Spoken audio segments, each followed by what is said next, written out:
Hello, everyone. I'm Brittany Bailey. It is one of the most shocking and horrifying murder cases to ever happen in East Tennessee, one that took two young lives full of promise and put their families through 8 criminal trials. The tragic murders shocked the community and the families of these 2 young victims. We do have a warning. The details of this case may not be suitable for some of you. According to the investigation, Chris Newsom was raped an hour or 2 before his death. In his final moments, he was marched barefoot to a nearby railroad track. He was shot 3 times in the neck, back, and head. The killers had stuffed a sock in his mouth, tied his wrists and ankles, and covered his head with a sweatshirt tied around his neck with shoestrings. January 7th, 2007, Knoxville, Tennessee. Quiet winter morning where the city was still half asleep, unaware that a discovery was about to tear through its sense of safety. A railroad worker was walking his usual route along the tracks behind Chipman Street, expecting nothing more than another routine inspection. But what he found changed everything. Lying near the tracks was a body burned beyond recognition, wrapped tightly in a comforter, as if someone was trying to hide a terrible truth. The hands were tied behind the back with shoelaces. This was 23-year-old Christopher Newsom, a young man who had been shot multiple times, attacked, and even set on fire while still alive, fighting for breath during his final moments. But Chris was not the only victim. Just 3 miles away, inside a small rental house on Chipman Street, another horror was unfolding, one even slower, even more deliberate. A young woman was dying, trapped in a situation no human should ever face. She had been assaulted, beaten, and tortured for hours. Bleach had been forced into her mouth, her injuries severe and unrelenting. After everything she endured, she was placed inside a kitchen garbage can, wrapped in trash bags, and left to suffocate in total darkness. Inch by inch, without a single chance to escape. Her name was Channon Christian, only 21 years old, a college senior with her entire life ahead of her. Just 12 hours earlier, Channon and Chris were a normal young couple enjoying their weekend. They had plans like anyone else's: dinner, a movie, visiting friends. Simple things, everyday things, the kind of moments people take for granted. But that night, 5 individuals targeted them, seeing them not as human beings but as objects they could harm. What followed was a 48-hour sequence of violence and cruelty that stunned the nation. It led to one of the most complex justice processes in Tennessee history. It took 12 years and 8 separate trials for the full truth to be heard and for accountability to arrive. Before diving deeper into what happened during those 48 hours, it is crucial to understand who Channon and Chris were, because this story is not defined by what was done to them. It is defined by the lives they lived. Channon Gail Christian was born on April 29, 1985, in Nacogdoches, Texas, when she was 12. Her family moved to Tennessee, hoping for quieter surroundings and new opportunities. Knoxville became the place where she grew into a young woman who left a lasting impression everywhere she went. At Farragut High School, Channon wasn't just well-liked, she was unforgettable. She had a presence that could brighten a room instantly, something teachers still remembered years later. Her friends described someone with genuine warmth, the kind of person who made others feel valued just by being near her. She carried herself with kindness, confidence, and a natural ability to lift people's spirits. But Channon was more than her personality. She was driven, committed, and clear about her goals. By early 2007, she was only weeks away from graduating from the University of Tennessee with a degree in sociology. She didn't choose the major because it was easy. She chose it because she wanted her life to mean something. She wanted to help people who struggled, people who didn't always have support or resources. She was preparing to work with underserved communities, hoping to make real change. Her parents, Gary and Dina Christian, watched her grow with pride and admiration. They saw a daughter who played golf, kept her grades high, and still made time to care deeply about others. 5 attackers spent that Saturday night cruising through Knoxville, not looking for fun, not looking for company, but looking for victims, people they could dominate, terrify, and destroy. And when they crossed paths with Channon Christian and Christopher Newsom, the couple became targets in an instant. What happened next took less than 5 minutes. At gunpoint, both were forced into the back of Channon's Toyota 4Runner. Their hands tied behind their backs as their normal Saturday night turned into something no one could imagine. The 4Runner pulled away from the apartment complex around 9 p.m. Inside were now 7 people, Shannon and Chris, as terrified captives, surrounded by 5 individuals who already had violence in their minds and cruelty in their plans. While the city continued with its quiet evening, the couple was being taken toward a house where darkness ruled every corner. Across town, their friends were gathering for a weekend party, expecting Shannon and Chris to show up soon. When the couple didn't arrive, the friends checked their phones again and again. This wasn't like them. They were never late without saying something. Texts went unanswered. Calls went to voicemail. By 10 p.m., unease turned into worry. By 11 p.m., a few friends drove back to the apartment complex where the couple had last been seen. Chris's truck was still there, untouched, but Shannon's 4Runner was Ganand. So were they. Meanwhile, 3 miles away at a rental house on Chipman Street, the real nightmare was beginning. What unfolded inside over the next 48 hours was so brutal that seasoned investigators later admitted it tested their ability to stay composed, even in a courtroom setting. The violence was not random. It was deliberate, methodical, and filled with cruelty that shocked the entire community. To understand what happened to Shannon and Chris, we have to look at the people who took them, because these were not individuals acting in a moment of impulse. These were individuals who had lived lives built on harm. In that house at 2316 Chipman Street, a simple-looking rental in North Knoxville was their gathering place. From the outside, it looked ordinary, almost easy to forget. But on the inside, it had become a space where violence grew unchecked, a place where danger lived behind every wall. The house belonged to 25-year-old Lamarcus Davidson. Davidson was Ozenti, just someone with a criminal past. He was someone who had built his life around taking from others. He had been released from prison just months earlier after serving time for carjacking and aggravated robbery. Within weeks of being free, he was back to dealing drugs and planning violent robberies, using the Chipman Street house as his base of operations. Davidson didn't act alone. His half-brother, Ledelvis Cobbins, was 24 and had his own long history of robbery convictions.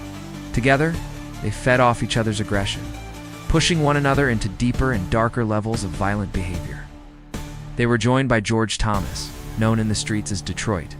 At 24, he had multiple felony convictions and carried a reputation for intimidation and brutality, someone even other criminals avoided. Then there was Eric Boyd, the oldest at 34. He had spent years drifting through a life defined by offenses, trouble, and violence, building a record that showed he caused harm wherever he went. These 4 men had lived lives centered on hurting others, and now they were together in one place, thinking and acting as a group, driven by the worst parts of themselves.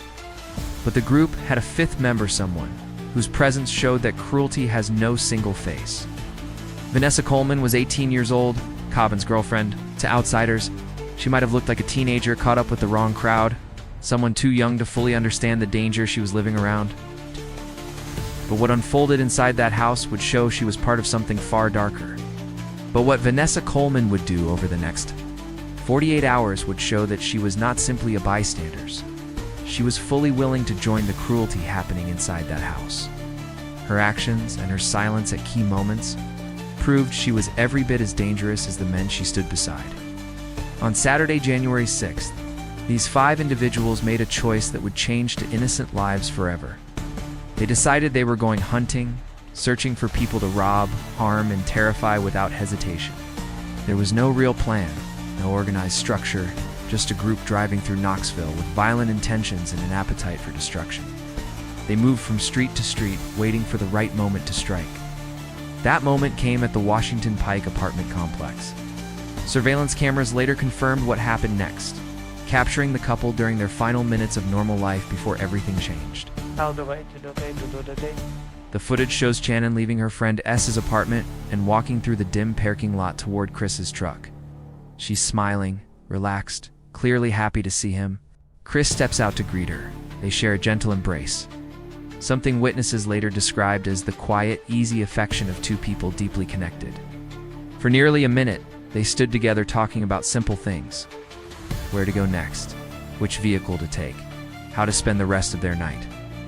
They chose the 4Runner. And in that moment, neither of them noticed the car moving slowly through the lot, circling just enough times for its occupants to observe them closely. They didn't see the faces watching from behind the windows, studying every movement, making plans to strike. To Shannon and Chris, this was just another peaceful Saturday night. But to the attackers following them, the couple had just become the perfect targets. Inside the attackers' vehicle were Davidson, Cobbins, and Boyd. As they drove through the complex, they first noticed the Toyota 4Runner, a valuable vehicle worth stealing. Then they spotted the young couple beside it. The decision was made instantly. Weapons came out. The peaceful night ended. And within moments, Shannon and Chris were staring into the barrels of guns, confronted by men whose intentions were already set. The words that changed everything were simple. Get in the car. In seconds, their hands were tied behind their backs with shoelaces. They were forced into the back seat of Shannon's own vehicle, powerless and stunned. Less than 5 minutes had passed since they were standing in that parking lot together. Wow. They were captives inside a moving car, their lives in the hands of people who showed no signs of mercy. The 4Runner pulled away from the complex at around 9 p.m. The 3-mile drive to Chipman Street would become the most terrifying journey Shannon and Chris would ever take. Inside the vehicle, Davidson drove, Cobbins sat in the passenger seat, and Boyd kept control of the victims in the back. His job was to make sure they understood that any attempt to move or resist would bring immediate consequences. For Shannon and Chris, those 3 miles must have felt endless. They didn't know where they were being taken, didn't know what waited ahead. Didn't know their families would spend the night searching for answers they would never receive in time. At 2316 Chipman Street, George Thomas and Vanessa Coleman were already waiting. The house was prepared. The environment was set. The door was open for a level of violence that would stun an entire state. But before any of that began, there was one final moment, one that investigators later described as the most chilling moment of all. At 12:33 a.m. on January 7th, something unexpected happened. Shannon's phone connected to her parents, and she somehow managed to speak with a steady voice, despite being surrounded by danger. She told them she would be back between 2 o'clock and 3 a.m. Her tone was calm, controlled, giving no sign of the terror around her. But that moment was not her choice. Investigators later confirmed those words were forced on her by the individuals holding her captive. A calculated lie meant to buy more time before anyone sounded the alarm. 8 would be the final time Gary and Dina Christian ever heard their daughter's voice, a sentence that still crushes the heart of anyone familiar with this case. What happened inside 2316 Chipman Street over the next several hours would later fill courtrooms, evidence tables, and witness stands. Step by step, forensic analysis and sworn testimony built a picture of deliberate cruelty actions so cold and methodical that investigators struggled to explain them without pausing to gather themselves. Upon arriving at the house, Christopher Newsom was immediately separated from Shannon. His hands were tied behind his back with shoelaces. Sock was jammed into his mouth to silence him. Sweatshirt was wrapped around his head and tied at the neck, leaving him blind and fighting for breath. According to the Knox County Medical Examiner's testimony, Chris suffered injuries that showed he was assaulted inside the house. The pattern of wounds confirmed he had been violated with an objected detail that turned a violent crime into something even darker and more calculated. But the attackers were not finished with him. Their cruelty continued into the early hours of January 7th. Eric Boyd forced Chris outside, making him walk barefoot through freezing temperatures. The winter cold in Tennessee that night was harsh, sharp enough to cut through skin. Chris, dressed in only a shirt and underwear, was pushed along a half-mile route toward the railroad tracks behind the house. The frost captured his pain-bloody footprints, marking each step he was forced to take. Investigators later found a damaged dog leash along the path, suggesting it had been used to control him during his final walk. When Chris reached the railroad tracks, his last moments unfolded with terrifying clarity. The first gunshot struck his neck. He survived. The second hit his back. He was still conscious. The third and final shot was fired with the gun pressed directly against his head. A single execution-style blast that severed his brainstem instantly. At 23 years old, Christopher Newsom's life was taken with a level of violence that left even veteran detectives shaken. But even then, the cruelty did not end. His body was wrapped in a comforter, doused in gasoline, and set on fire. When railroad worker William Powell discovered the remains that afternoon on January 7th, the scene was almost unrecognizable. The damage from the flames was so severe that identification required dental records. The burning wasn't random, it destroyed critical DNA evidence, preventing investigators from linking certain individuals to the assault he endured. This wasn't carelessness, it was deliberate. A final attempt to silence the truth. While Chris was being killed at the tracks, Channon's nightmare was continuing inside the Chipman Street house, a nightmare that would stretch into the next 2 days. She was held mainly in the north bedroom. According to prosecutors, Vanessa Coleman was placed in charge of watching her while the men moved in and out. Coleman, only 18 at the time, would later claim she was simply trapped and scared like Channon. But the evidence gathered over years tells another story, one that shows presence, participation, and choices made knowingly. Her actions during those hours would become one of the most haunting parts of this investigation. There is some DNA that is consistent with Miss Christian's DNA. Would that be consistent with a cut hand that is bleeding, touching the back of her pants in that area and leaving blood? It could be. If her hands were tied, would that also be consistent? Sure.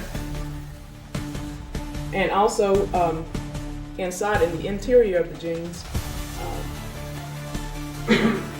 Ms. Millsaps found DNA that is consistent with Mr. Davidson in the crotch area.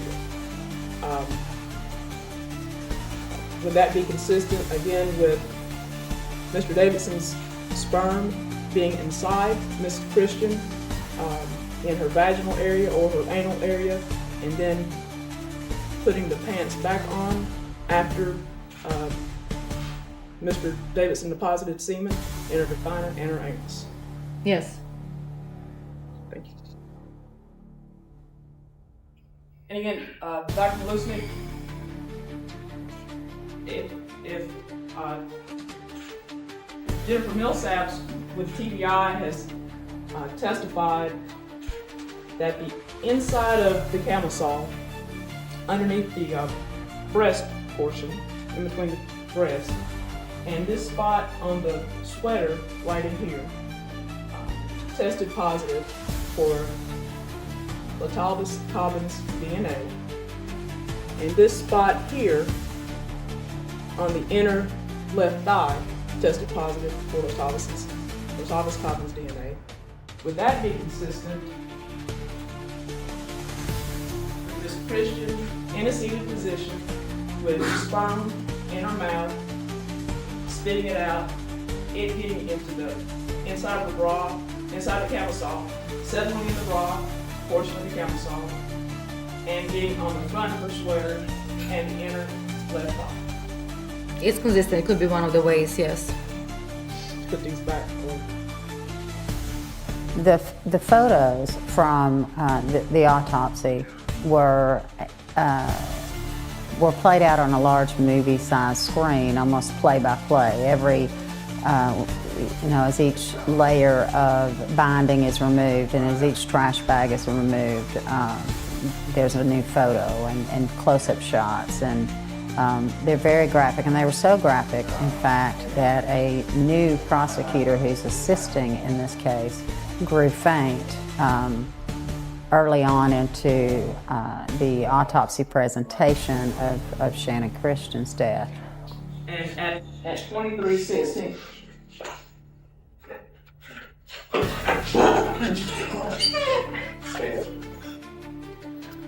Put down a little.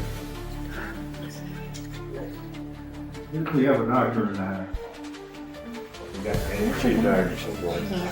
And so we had to take a break in order to help her to recover. She did not return to the courtroom, however. Forensic testimony revealed that Channon was assaulted repeatedly during her captivity, an unrelenting series of attacks committed by more than one individual. DNA analysis later confirmed that both Davidson and Cobbins were directly involved. The medical examiner described her injuries as severe, layered, and far beyond what typically appears in a single assault. But the sexual violence she endured was only one part of her suffering, as investigators discovered wounds that showed she was beaten, dragged, and tormented for hours. Channon had been kicked in the groin, struck in the head, and left with extensive blunt force trauma. Her body showed large areas of carpet burns, meaning she had been dragged across floors during the attacks, evidence of desperate attempts to move or resist. In Davidson's own confession, he recounted a moment that investigators say stayed with them more than anything else. At some point, Channon looked at her captors and spoke words that still echo through every courtroom transcript connected to this case. "I, Dan T., want to die." Her plea, fragile and human, fell on people who showed no mercy. In the final hours of her life, her attackers turned their attention to destroying evidence. They poured bleach down her throat and scrubbed her body with cleaning chemicals, focusing on areas where they had left traces that could identify them. The bleach burned her mouth, her lips, and her throat tingeries clearly visible during the autopsy. This was not panic. It was a careful, deliberate attempt to erase the truth from her body. Then came the most chilling act. Still alive, still breathing, still aware of her surroundings. Channon was bound using strips of bedding and household curtains in what investigators described as a hog-tied position. A small plastic bag was placed over her face. Her body was forced into several large trash bags and lowered into a residential garbage can inside the kitchen. Sheets were placed over the top. According to the medical examiner, Channon Christian slowly suffocated inside that can, was fully conscious during the process, understanding what was happening. She died between the afternoon of January 7th and the afternoon of January 8th, at least 12 hours after Christopher's murder. During this time, Davidson was seen wearing Chris's shoes and using his cell phone, moving through the city without any sign of remorse. He even handed Channon's personal belongings to his girlfriend as if they were souvenirs. To him, Channon and Chris were not human beings. They were objects he used, exploited, and discarded. This callous behavior became a major point in the prosecution's case, showing the mindset behind the violence. By Sunday morning, January 7th, Gary and Dina Christian were staring at their phones, waiting for a call that would never come. Their daughter had promised to be home by 2 o'clock or 3 a.m. Now the morning hours were slipping away, and there was still no word. This wasn't like Channon. She was responsible. She kept her promises. She always called. A growing fear began tightening around them, a feeling no parent ever wants to experience. Across town, Hugh and Mary Newsom were feeling the same rising panic. Their son Chris had not come home. His bed was untouched. His phone stayed silent. Every call went to voicemail. Friends from the party reached out to each other, realizing no one had heard from the couple since Saturday evening. Texts were unanswered. Calls rang into emptiness. By Sunday afternoon, worry had turned into desperation. Both families contacted Knoxville police, hoping for immediate help, but the response they received would haunt them. Officers suggested that maybe the young couple had simply chosen to spend the weekend together, an explanation meant to calm fears, but one that tragically delayed the urgency the situation required. The hours lost during this moment would become one of the most painful parts of the timeline for both families. Police suggested maybe the couple had gone out of town or were simply being irresponsible, brushing off the fear building inside both families. They were told to wait 24 hours and then file a missing persons report, a standard response, but tragically timed.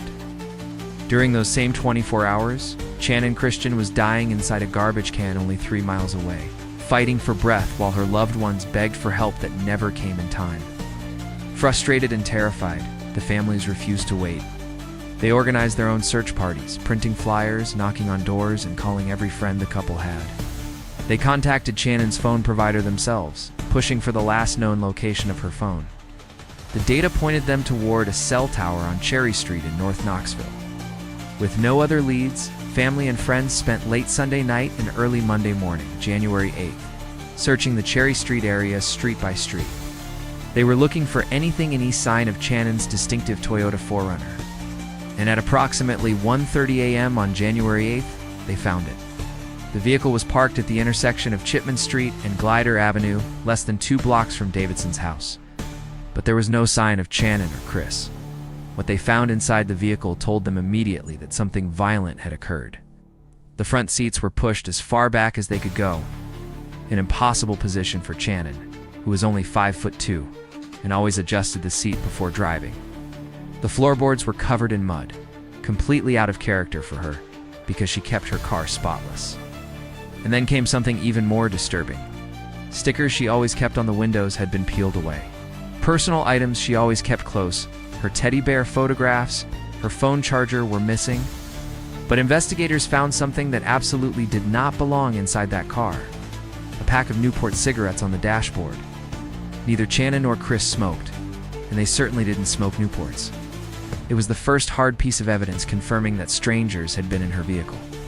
The breakthrough came from an unexpected Sorsan envelope found inside the 4Runner.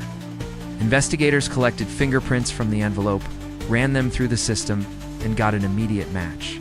The print belonged to Lee Maricas Davidson, a known felon with a listed address at 2316 Chipman Street, just 2 blocks from where the vehicle had been found. This discovery would become the turning point in the entire case. On January 9, 2007, police secured a search warrant for Davidson's house. When officers arrived at 2316 Chipman Street, the house was empty. Davidson and his associates had already fled. But what they left behind would reveal the full horror of what had occurred. Inside the kitchen, investigators found something they would never forget for the rest of their careers: Channing Christian's body. Stuffed inside a residential garbage can, wrapped in multiple thick trash bags. From that moment forward, the Chipman Street house was no longer a crime scene. It was a window into cruelty. The DNA evidence recovered was overwhelming. Davidson's biological evidence was found inside Channon's body. His fingerprints were on the garbage bags used to conceal her remains. Cobbin's DNA was also identified. Items belonging to both Channon and Chris were scattered throughout the house: her purse, her camera with photos ripped and burned, his baseball caps, his driver's license. These weren't random items. They were trophies, kept as reminders of what had been done. Shell casings discovered inside the home matched the bullets used to kill Christopher Newsom at the railroad tracks. Ballistics created a direct, undeniable link between the house and both crime scenes. Every piece of evidence confirmed that Davidson's house was the center of everything. But the individuals responsible had already disappeared into the city, starting a manhunt that would pull in local detectives, state investigators, and federal teams. A massive manhunt began immediately, with police issuing bolo alerts for all 5 suspects as agencies across the state mobilized. The Tennessee Bureau of Investigation joined the search. The FBI offered support. Dozens of leads poured in. Then, on January 11th, investigators caught their first real break when they traced phone calls between Davidson and Eric Boyd. Under pressure and realizing the walls were closing in, Boyd agreed to guide investigators to Davidson's hiding place, a vacant house on Reynolds Street that had become his temporary refuge. When police stormed the property, they found Davidson inside, along with Christopher Newsom's size 9.5 Nike Shox shoes and a .22 caliber revolver, the weapon used in the murder. Over the next several days, the remaining suspects were taken into custody one after another, collapsing like a line of dominoes. Thomas, Cobbins, and Coleman were arrested in Lebanon, Kentucky. There, police seized a computer showing the suspects had been watching news updates about the case, monitoring every development as detectives searched for them. Authorities recovered Channon's overnight bag and other personal belongings, further connecting the group to the crimes. 5 arrests. 5 individuals who believed they had committed a crime too well planned to expose. But they made one major mistake. They underestimated the strength of 2 devastated families who refused to stop searching, and investigators who refused to give up until every person involved was held accountable. The case that would define Knoxville for the next decade was only beginning. Trials began in 2008, forcing the Christian and Newsom families to relive the violence in painful detail as prosecutors presented the evidence against each defendant. Eric Boyd was the first to face trial, but only in federal court, charged as an accessory after the fact. He was convicted and sentenced to 18 years in federal prison. To the families, that sentence felt incomplete. Boyd had helped hide the truth, but they believed his involvement ran deeper. In August 2009, Letelvis Cobbins faced a Knox County jury. After hearing the evidence, including testimony describing the cruelty inside the Chipman Street house, jurors sentenced him to life in prison without the possibility of parole. 2 months later came the trial of the ringleader. Lamarcus Davidson, the individual prosecutors believed, had driven the violence from the start. The jury needed little time to decide. Davidson was sentenced to death. George Thomas received life without parole. Nessa Coleman, only 18 at the time of the crimes, was sentenced to 53 years in prison. By 2010, it finally seemed the legal chapter was closing. Families hoped they could begin healing. But then everything collapsed in a moment that stunned the entire state. Judge Richard Baumgartner, who had presided over all 4 state trials, was living a secret double life. In March 2011, he was forced to resign after admitting 2 years of drug addiction. The details were deeply troubling. Baumgartner had been purchasing prescription pain pills from convicted felons. He had traded legal influence for inappropriate favors, and he had been under the influence while overseeing some of the most significant murder trials in Knox County history. The Tennessee Bureau of Investigation concluded that his ability to conduct fair trials had been severely compromised.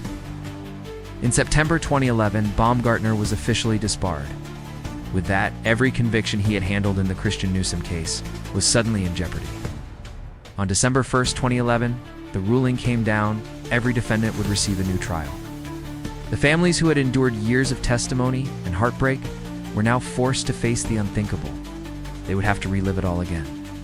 The retrials began in 2012, reopening wounds the families thought were finally closing. Vanessa Coleman was reconvicted, though her sentence was reduced to 35 years.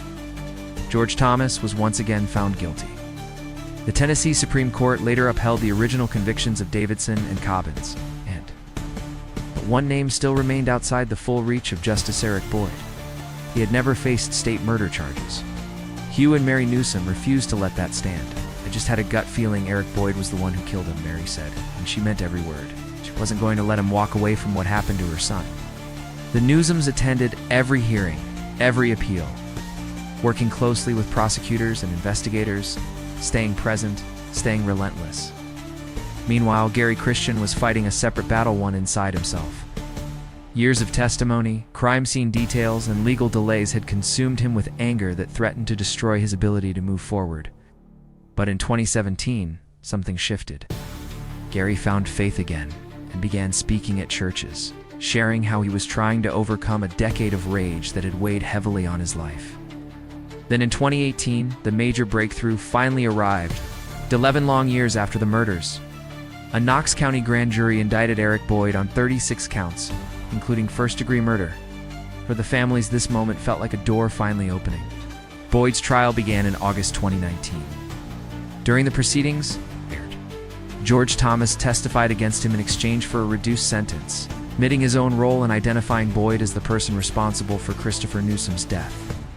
On August 13, 2019, exactly 12 years, 7 months, and 7 days after the murders, Eric Boyd was found guilty on nearly all charges. Judge Bob McGee sentenced him to life without parole plus an additional 90 years. For the first time, all 5 individuals tied to the case were behind bars for the rest of their lives. Justice, long delayed, had finally reached all corners of the case, but at a tremendous emotional cost. The journey toward justice took 12 years of legal battles, millions in taxpayer dollars, and countless hours of hearings that forced both families to relive the worst days of their lives over and over again. Still, 2 young people, Channon Christian and Christopher Newsom, remained gone, as their futures erased by the violence that took place in January 2007. From that devastation, however, came meaningful change. The Christian Newsom case exposed major failures within Tennessee's legal system that demanded immediate reform. In June 2014, Governor Bill Haslam signed 2 landmark laws named in honor of the victims. The Chris Newsom Act eliminated the 13th juror rule, which once required a judge to independently validate a jury's unanimous verdict. This outdated rule allowed Judge Baumgartner's misconduct to erase for convictions and force years of retrials. Under the new law, once a jury delivers a unanimous verdict, it stands as final. The Channon Christian Act added another critical protection, shielding victims from unfair personal attacks in court. Defense teams can no longer make irrelevant allegations about a victim's character unless it is directly tied to the facts of the case. These changes ensure that the manipulations, delays, and re-traumatizing legal tactics that plague this case will never happen again in Tennessee. In 2008, the house at 2316 Chipman Street, the site of so much suffering, was demolished. In its place stands a memorial honoring Channon and Chris with dignity and respect. Their legacies live on through community work created in their names. The Channon Christian Foundation funds scholarships for University of Tennessee students. Supported through an annual golf tournament celebrating her love of the sport, the Chris Newsom Memorial Foundation hosts a yearly baseball tournament at Halls Community Park, and over the years has awarded 42 scholarships to students at Halls High School. Mary Newsom often says she sees cardinals and butterflies wherever she goes, small signs that make her believe.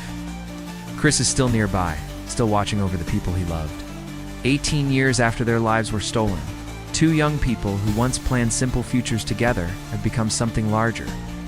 Their names now stand as shields for victims across Tennessee, influencing laws, shaping protections, and inspiring change in ways they never could have imagined. Channon always wanted to help underserved communities. It was the direction she planned to take her life, a mission she spoke about with purpose. In death, her foundation continues that work, providing support, opportunity, and hope to students who need it most. Chris was proud of building things that would last, things that stood strong long after the work was finished. His memorial foundation now builds futures that stretch across generations, carrying forward values he held close. The evil that tried to erase them failed. Instead, their legacy has only grown stronger with each passing year. January 6, 2007 marks one of the darkest chapters Knoxville has ever faced. But 18 years later, the names Channon Christian and Christopher Newsom represent far more than tragedy. They represent endurance, strength, and the kind of impact that outlives violence. Because of them, victims in Tennessee are now better protected under the law. Because of them, students who might never have had a chance now receive scholarships that carry their names into the future. And because justice finally reached every person involved, their killers will never walk free again. For their families, the grief never fades. The pain remains a constant presence, a weight that time does not fully lift. But they have transformed that grief into something powerful, something that burns brighter than the darkness that tried to destroy their children. The legacy of Channon and Chris continues to expand, reaching new people, new communities, and new generations every year. In the end, this is what endures, not the cruelty that tried to silence them, but the light that rises from their memory. Channon Christian and Christopher Newsom, two names that deserve to be spoken, remembered, honored, and carried forward. And if this story moved you, stay with us. Join our community by subscribing and turning on notifications so you never miss the stories we work tirelessly to bring to life. Your support allows us to continue sharing the cases that matter and to keep the memories of victims like Channon and Chris alive for years to come.